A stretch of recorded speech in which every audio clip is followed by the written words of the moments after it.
بچه‌ها می‌بینن و یاد می‌گیرن. پس بهتره به جای بازی‌های داخل گوشی و کامپیوتری، کودکانمون رو با بازی‌های واقعی و آزمایشات علمی سرگرم کنیم.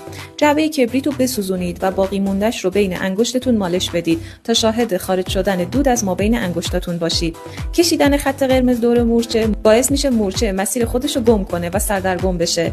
تخم مرغ رو با شمع به دوده آغشته کنید. داخل ظرفی پر از آب قرار بدید. به دلیل شکست نور و بازگشت نور از سطح تخم مرغ، پوست تخم مرغ به رنگ نقره‌ای دیده میشه.